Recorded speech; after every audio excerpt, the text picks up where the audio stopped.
So we're here with our live grief and isolation webinar, and hopefully we are connected to Facebook. We're just going to check and let a few people hop onto the stream as well while we get set up.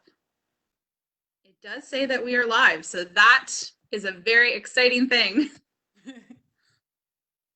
Perfect. So my name is Kathleen. I'm the Community Engagement and Volunteer Coordinator here at the Canadian Mental Health Association. And I'm joined today by one of my colleagues, Christine Hillis. And Christine, why don't you introduce yourself before we get going? Sure. So I'm Christine. I am a registered social worker with CMHA Oxford. I've been with CMHA for about 8 years in some different roles at the agency. Right now, I am an urgent needs case manager, working within that program. When I first started my career in social work, grief and loss was something that I was not very comfortable with, was a little scared about. Like a lot of people, kind of having that fear around having conversations related to death and loss is something that naturally I think a lot of us are uncomfortable with. But because it was something that I was more uncomfortable with, I decided to learn more about it. And then after losing my dog at 2.5, about a year and a half ago, I really started to get interested in grief and loss and pet loss and how that impacts people after really experiencing it firsthand and understanding the large impact that it does have. Yeah, I'm really looking forward to digging into all this great information that you have to share, and from your own personal experience as well. Like I've been looking forward to sharing this for some time. So before we get started, just a few housekeeping rules. We are going to let Christine go through her entire presentation, and then once we are wrapped up, we'll answer some questions. If you have questions as we move along, feel free to post them in the comments, and we'll get to them as time allows. So without further ado, Christine, I'm looking forward to this, and take it away. All right. So the reason why we chose to talk about grief and loss, especially right now during this time, is we're currently all experiencing something called collective grief. So because of what's going on in the world right now, so many of us have lost something, right? Whether it is a loss of a job, just that loss of normalcy. A lot of people are having to kind of cancel events, canceling a major event like a wedding. For some people, even having to look into canceling funerals and memorial services. So a lot of us are experiencing this level of loss. And I think when we talk about the fact that everyone is grieving right now, it's important to talk about the fact that there are different styles of grief and different ways that people express their grief.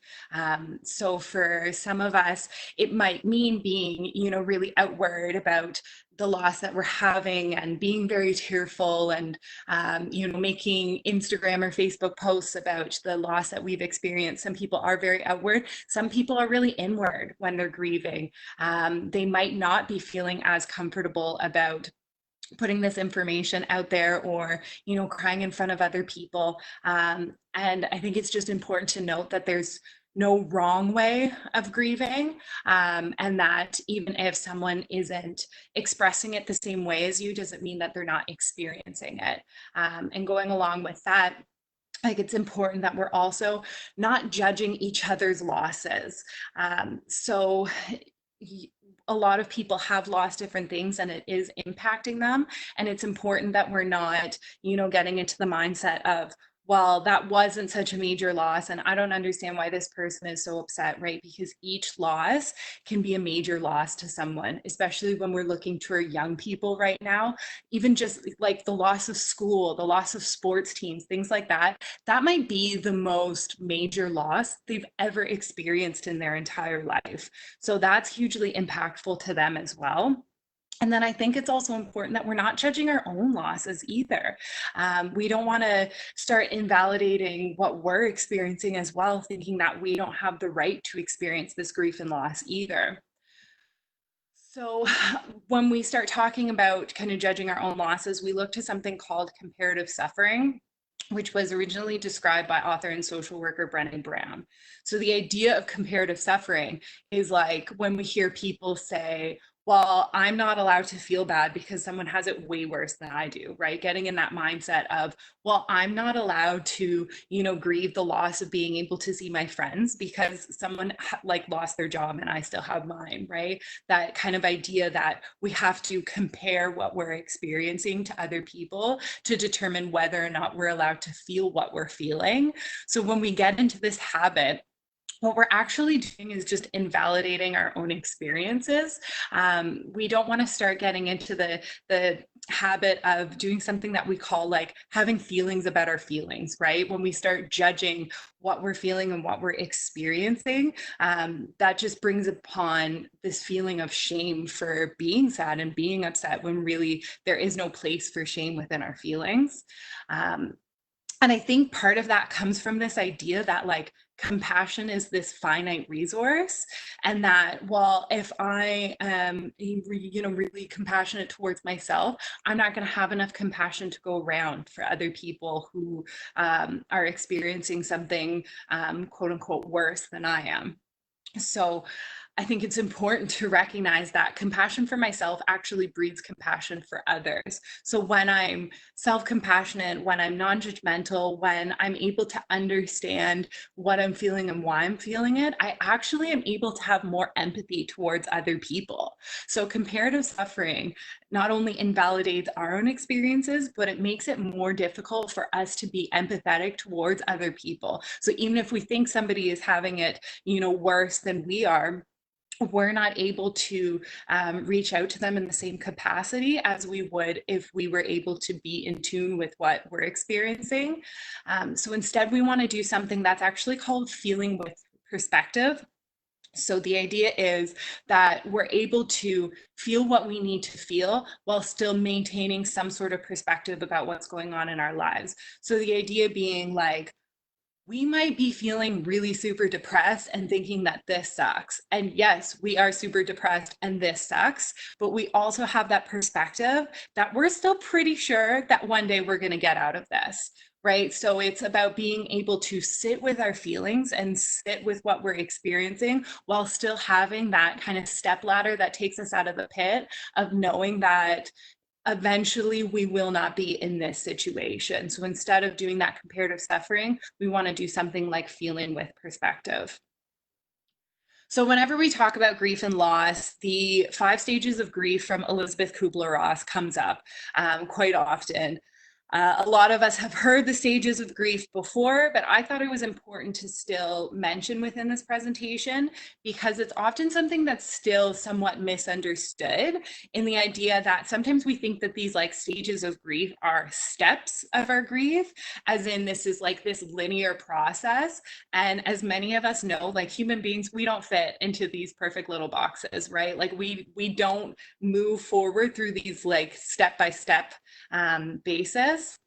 So I like this image because it shows that we can be all over the map, right? And we can be, bouncing from one experience to another. So these stages of grief were actually originally developed when we were looking at death and dying. So when Elizabeth Kubler-Ross was working with people who were at the end stages of their life, she started to notice these themes. And then within studying and researching grief, recognized that these themes were still presenting themselves within people who were grieving. So I think what's most important to me within the stages of grief is I think normalizes some of what we're experiencing. So a lot of us right now are having those days where we're pissed off, that we're more irritable, we're more angry, and like feeling bad for why we're saying this, why we're, maybe snapping at our kids or our partners a little bit more than we usually are. And I think it's important to recognize that, like, hey, that's a part of grieving. Anger is in there. And depression, a lot of us are feeling depressed right now. A lot of us are experiencing those symptoms of depression. Again, that's normal. Bargaining is one of the ones that can sometimes be harder to grasp, where it's almost like when we have those conversations where we're talking to God or the universe or whatever it is, where we're saying things like, oh, well, if we're all just like really good people, then like this quarantine will be over. Right. And like, sometimes we think like why am I having these conversations with the universe? I don't understand. But it's actually a common theme that we see within grief and loss. And acceptance is one that I think is often misunderstood as like, okay, you're at acceptance. That means you're like, okay with what happened and you're over it, you're moving on. Acceptance isn't an endpoint, and acceptance doesn't mean that you're okay with what happened. Like, it doesn't mean that you're like, oh, like, it's okay that that person died. You're still allowed to be upset about it.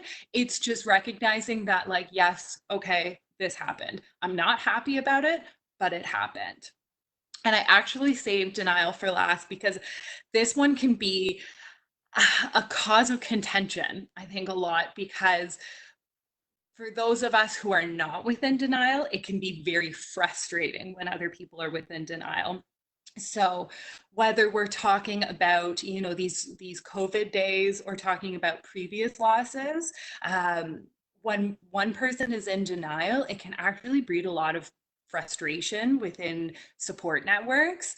I think that's why we see, like, right now, that there are people who are still, calling COVID-19 fake news, and, going out and still pushing forward and not, following the restrictions. And it frustrates a lot of us who are following these restrictions. But I think actually what we're seeing is that they're experiencing that stage of grief, that they're not able to process that this is real life, and staying within that denial. We see it sometimes within family structures where, a family member dies and one person is in denial and refusing to, acknowledge, doesn't want to participate in memorial services. And it breeds such frustration and arguments within the family network as well. But it is important to recognize that it is a stage of grief. And although it might frustrate the heck out of us, we still want to come to it with some level of empathy. So I think it's important when we're talking about the collective grief that we're experiencing, that we're also looking to the fact that grief triggers grief. So within the research around grief and loss, a new loss often triggers our previous losses. So for many of us, we're starting to really have these reminders of other losses that we've experienced, other times that we've gone through some really tough grief, because similar feelings amplify previous grief reactions. So for myself personally, the last time I was isolating at home and feeling very depressed and having low motivation, that was after I lost Arrow. And it took me a while to recognize that I was experiencing some of the same experiences, and started to have dreams about him again, started to have that more on my mind. And the more I talked to other people, they talk about the fact that, yeah, like they're thinking about their mother that they've lost, or they're thinking about their brother that they've lost. They're starting to have kind of some of those reminders of, like, I know what this feels like. And that kind of similar feeling brings us back to those previous losses that we've experienced. So not only are we grieving the current losses that we're having within, the atmosphere of the world right now, but we're also grieving some of what we've lost previously. So, what do we do about this, right? We've given you lots of information about what grief looks like, how you experience it, trying to normalize some of that. But there are also things that we can do to try and help support ourselves within these experiences of grief and loss. So, first and foremost is emotional regulation. So, when we talk about emotional regulation, we use kind of these fancy words because it's important to focus on the fact that we're regulating the emotions and not stopping the emotions. So, it's still okay to feel crappy some days, right? It's still okay that we're going to be sad some days. It's still okay that we're going to be angry some days. However, we want to have a little bit more control around it so that it's not taking over our lives and preventing us from functioning, right? It's okay to feel angry some days, but we don't want to be, exploding on our loved ones, right? We want to be able to regulate that a little bit more. So different people like different types of emotional regulation. Some of us do like yoga and meditation. Some people turn to art. Some people turn to exercise. There's lots of different like deep breathing skills that we can learn and practice as well. Um, there are kind of some of the more formal skills within dialectical behavior therapy, DBT, or cognitive behavioral therapy, CBT. If you are looking for more kind of specifics around emotional regulation and some different things to try, I would recommend that you check out our Oxford Self-Help Facebook page, because they've been posting tons about, different types of skills to try and things to practice and stuff like that. So there's lots of good resources if you're looking for some specific examples of how to work on some of that emotional regulation. When we're looking at grief and loss specifically, one of the main things that we can do to help that we see within research is continuing bonds. So the idea of continuing bonds is to maintain an attachment to what or who we've lost previously. So within COVID days, that might mean, we're not able to go to a party with our friends on Friday night, but we're sitting at home on Zoom and still doing that kind of like Zoom party, right? A lot of us have been doing those kind of things to try and maintain some of that normalcy with what we've lost. When we're looking at when we've lost a person or an animal, it's the same kind of thing of we're trying to maintain that attachment with the person or the animal that we've lost. So for some people, that's like holding on to mementos. It might be, holding on to your dad's favorite coat. Or I worked with a gentleman that lost his brother, and he kept his brother's favorite recliner at his cottage. And every time he sat in the recliner, he felt that attachment and that connection to his brother. So a lot of us find these kind of ways to continue those bonds. We talk a lot about like going places that kind of remind you of that person, whether it's, a certain location or going to the park or things like that. Some of that is more challenging right now because we're obviously not leaving our house overly often. But they've actually shown that even using pictures and photos of these places can be just as helpful for triggering some of those memories and still feeling that attachment. So maybe it's like going through that photo album of that vacation that you took with your mom before you lost her, right? And being able to focus on some of those happy memories and have that kind of attachment, right? And it's totally normal within grief and loss to still feel the presence of who's gone, still feel like you see them in the corner of your eye, right? All of these things are really normal experiences. So it's okay to try and kind of maintain that attachment to who you've lost or the life that we've lost. Another thing is finding meaning. So we were introduced to that by David Kessler. So he worked with Elizabeth Kubler-Ross, the 5 Stages of Grief lady. They wrote a book together and everything. And then he actually came up with a 6th stage of loss. So his 6th stage of loss is this idea of finding meaning. So finding meaning around the loss or the life is different from just kind of slapping a silver lining on something. So we're not, again, pretending that we're okay with the loss or that we're cool with what happened, but trying to find a meaning within that loss or a meaning in what that life taught you.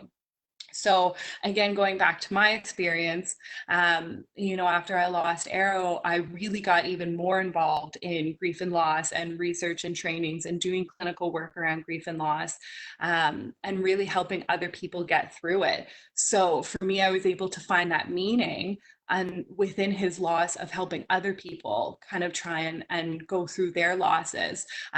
Would I trade it all away to have him back? Absolutely. Right. So it's not about being, happy that those things happen and okay with, the fact that experience happened, but still trying to find some meaning within it.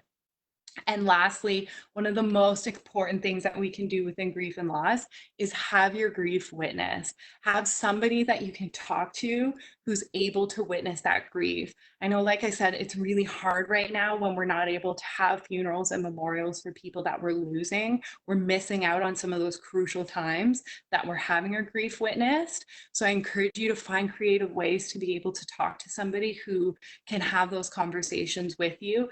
Unfortunately, not all of our usual supports are great at talking about grief and loss. Again, a lot of us are uncomfortable with the topic of death.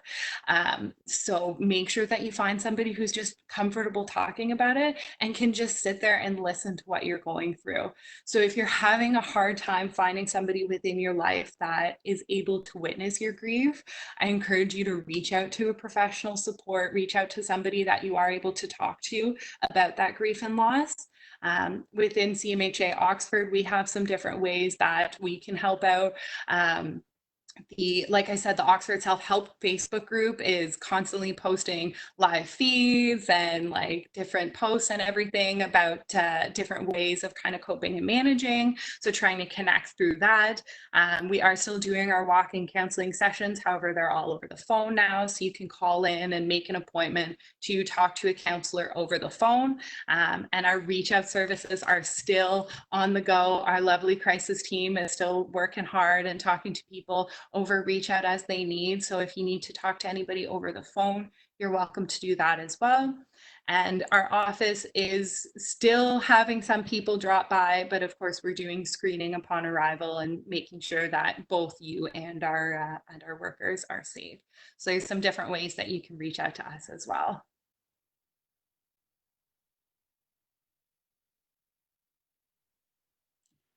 Great. Well, thank you so much for sharing so much of that, Christine. Oh my goodness. I know I wrote down just a few notes. When you and I were talking about this webinar and we were talking about comparative suffering, like that was a huge wow moment for me because, you know, we're all experiencing loss, like you said, and we're all experiencing loss on a different level. And sometimes we're like, oh, like my grief isn't valid or it's not important because it's not as much as someone else's. And so I think it's so important to hear that, you know, what we're experiencing is real and it's important no matter what level we might be at or what it is that we actually are grieving or that we lost. Yeah. Really, And I yeah. think it's one of those things that it like we learn as kids to do this like comparative suffering a lot within our society of like, well, you think it's bad, like kids in Africa don't have food. Like we like to just learn like the idea of like, oh, like I don't have it as bad as someone else. So like I don't get to be upset about it, right? Which like research shows us actually does a lot more harm than good. Yeah, wow, that's so true. Another thing too was, you know, talking about grief triggers grief.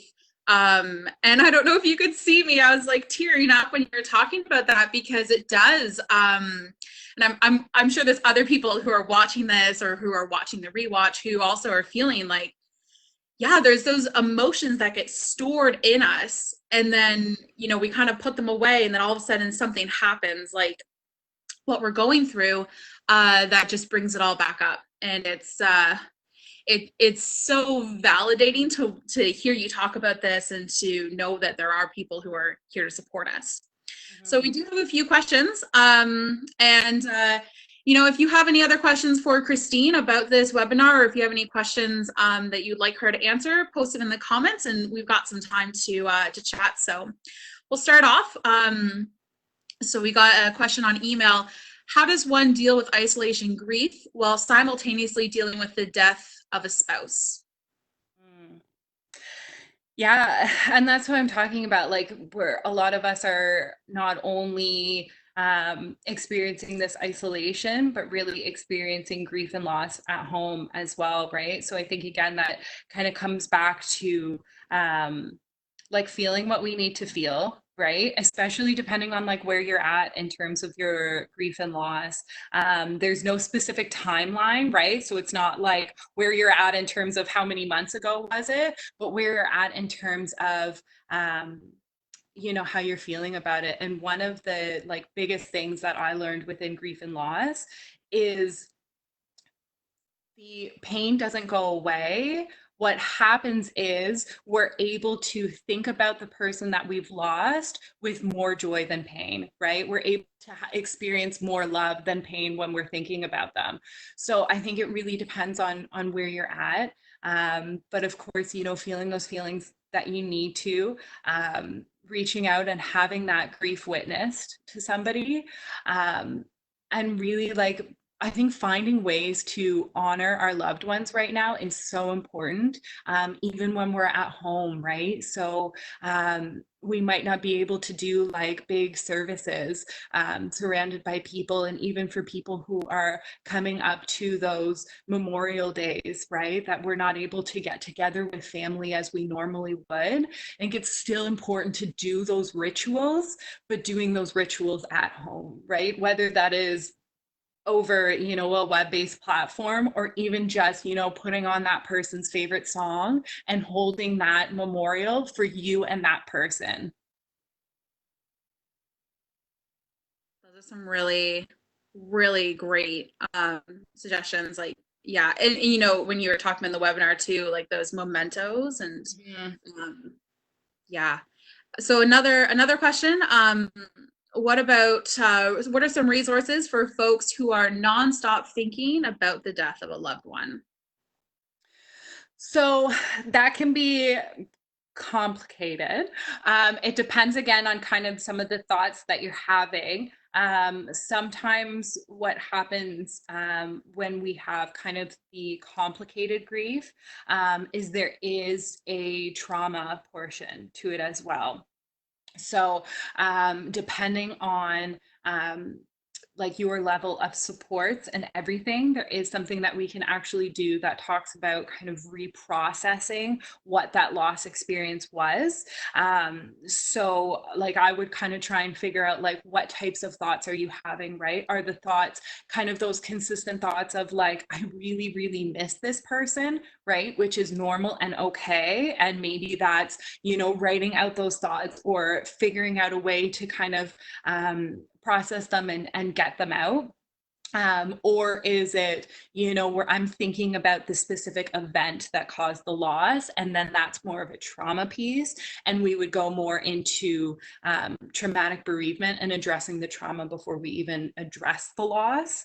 But really, I would try and kind of find these times that we can process the grief. So sometimes what I suggest is actually like setting aside a time of like, I'm going to like use these like 2 hours as like my honor time, right? And I'm going to sit here and I'm going to play their favorite music and I'm going to write out what I'm thinking, because sometimes when our brain keeps bringing us back to a thought or feeling, it's because we haven't given our brain the opportunity to process that. So if we kind of give ourselves the space of like, sometimes I even do it for people like, you know, maybe you don't want it as rigid as like, okay, I'm going to put an hour alarm on my phone. But for some people, I'm like, put on your favorite album, right? And for that entirety of the album, we're going to sit and we're going to process this. And by the end of the album, that's when we're going to do some other type of coping strategy and get our brain on something else.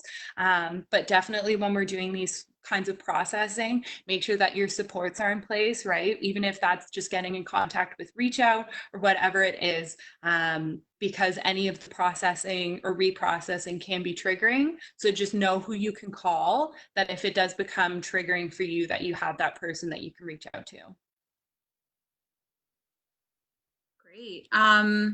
So another question we got was, what are worksheet resources that you recommend? So some of those offline resources. I know someone else, Carly, commented that there's a website, what'syourgrief.com, that has some resources as well. Is there anything else that you would add for people who might have clients or people they're supporting that don't have online access?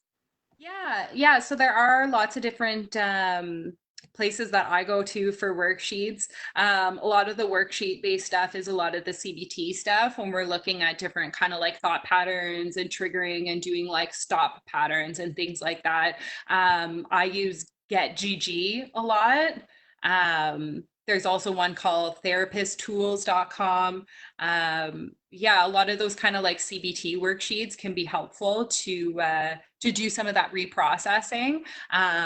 and like charting moods or charting, what was I thinking, what was the response, what was the behavior change I want to do next time and stuff like that. So yeah, definitely lots of good worksheets out there, and a lot of the CBT stuff can be applied to grief and loss in general. Got a question specifically around staff that are working in long-term care and retirement homes that are dealing with tremendous amount of loss over these past few months. How can we support them? How can we help them? Oof, yeah, that's a huge one. And it's one that I think kind of falls into that category of disenfranchised grief, grief that often doesn't get recognized. I saw a woman speak. She had actually worked within the AIDS epidemic and now works within the opioid epidemic around when like staff, employees are experiencing this grief and loss, because it is something that doesn't always get taken seriously, because it's, well, like you didn't know them personally, it was a professional relationship. But especially in a long-term care home, like you develop deep bonds with the residents there, right? Like most people go into those jobs because they're a caring individual, they have a big heart, they develop these intense relationships, so the loss that they feel is real. So when we look at, how we support the people within the long-term care homes, I think first and foremost, like I said, recognizing that their grief is real and their grief is true. I think it's important when we talk about death notifications as well, making sure that management is empathetic, knows how to have those conversations. If they don't know how to have those conversations, then making sure that there is another manager or someone else who can address it. Because I've worked with people who have had really crappy death notifications, and even that can become a traumatic piece within their loss. So making sure that we're doing it in a supportive way, giving people the opportunity and the space to go through their grief and loss.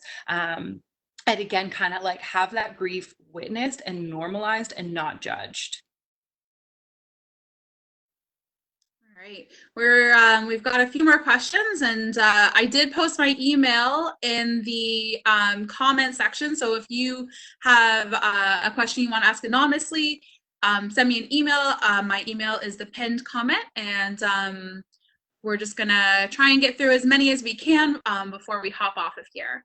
So we had one that was, can you describe bargaining as part of your, I believe that's part of the stages, right?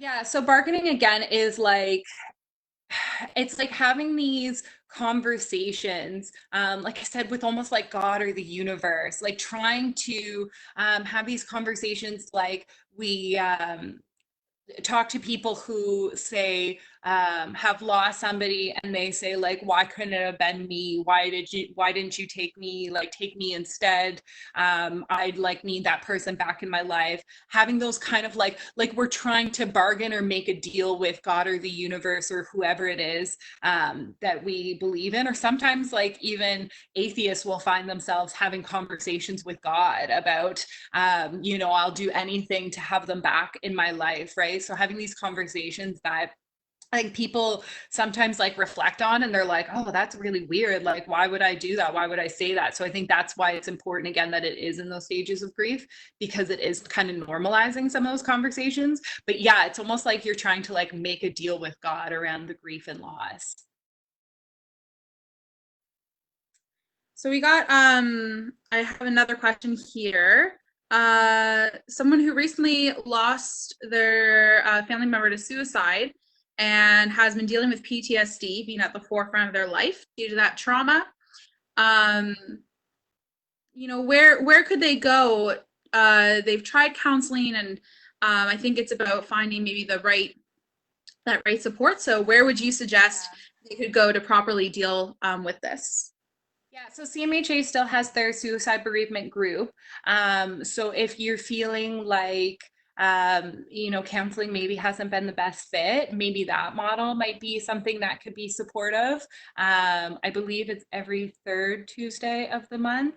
Um, if you can look that up for me, that would be great. We'll get back on that one. Well, We'll get back on the specific day, but basically that's run by peer leaders who are trained in how to run the group. But it's a lot of people who have lost someone to suicide. But one of the biggest things when we're talking about death by suicide, and like you're talking about that PTSD, that goes back to what I was mentioning about traumatic bereavement. And traumatic bereavement counseling is very different from regular grief counseling because of that trauma piece. And if we're not able to move past the trauma and really reprocess the trauma, then we can't go through those stages of grief. What happens is we get stuck because we're not able to get to the point of, thinking about that loved one with more joy and love, which I was talking about. We get stuck where when we think about that loved one, we get triggered by our traumatic reaction. So until we address the trauma piece, we're not able to get into that kind of grief and loss.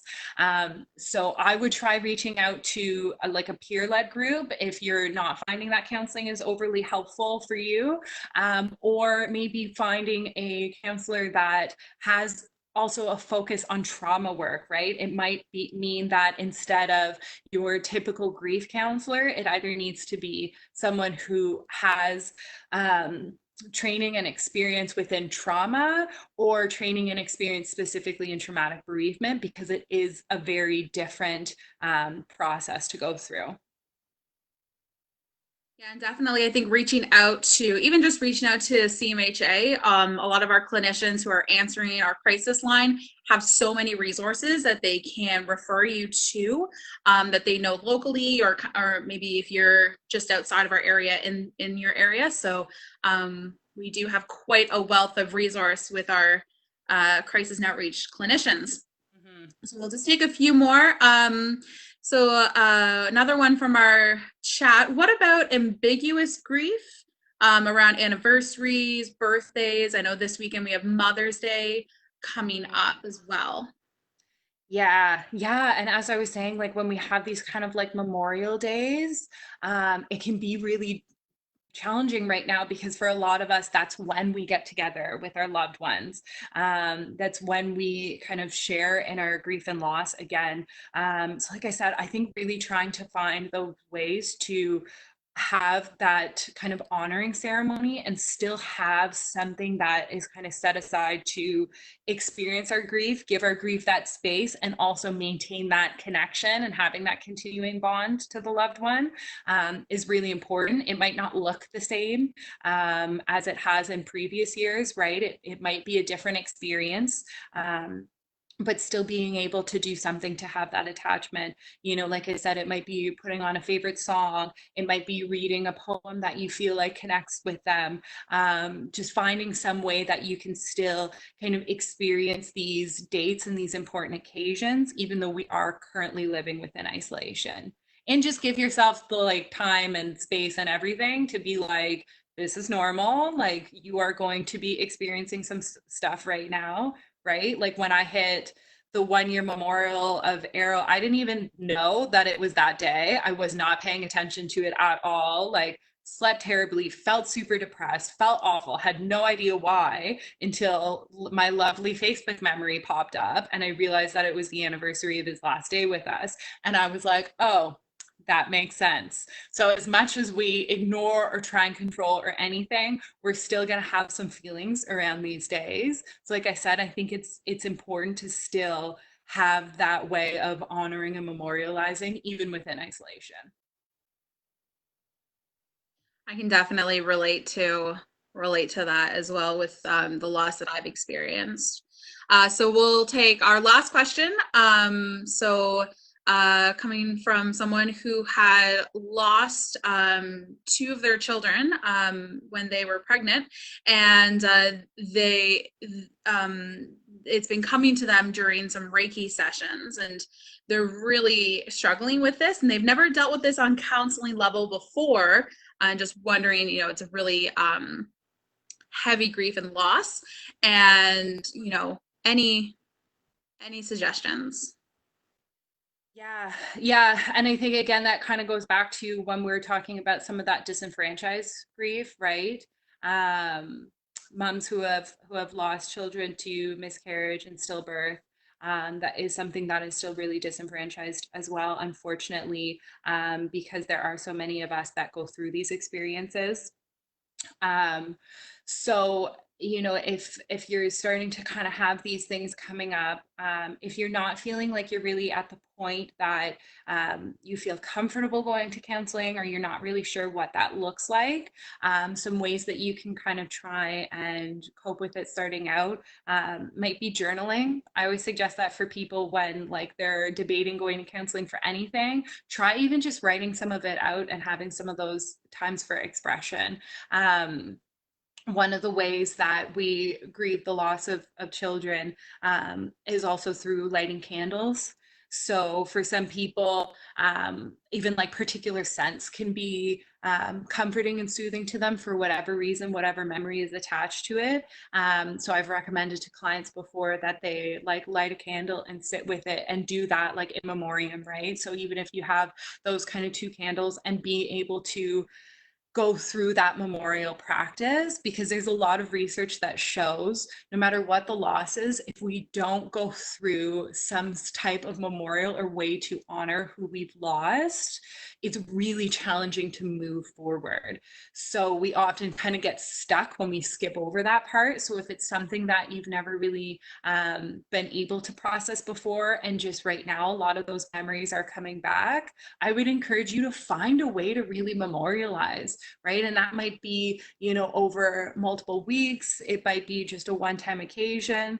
I worked with a woman who did that. She like really found candle soothing. So she lit a candle for her loss of a miscarriage. And even like her child now came over and they had a conversation about why they were doing it and what that meant and what that loss meant to her. So it not only normalized grief for her daughter, but it gave kind of that ability to have that memorial occasion and still have that ceremony that's really important. That's a really great suggestion. And journaling, I know we talked about that yesterday on the Oxford Self-Help Live as well, for even just checking in with ourselves and how we're feeling. If we're experiencing loss on a different level, we're experiencing the grief and the loss of what our life was like 6 weeks ago, journaling, checking in with ourselves, and checking in with some of the supports that Christine shared in her webinar. And we've had a lot of requests for you to share your presentation as well. So we'll get the slides up onto our Facebook page later today.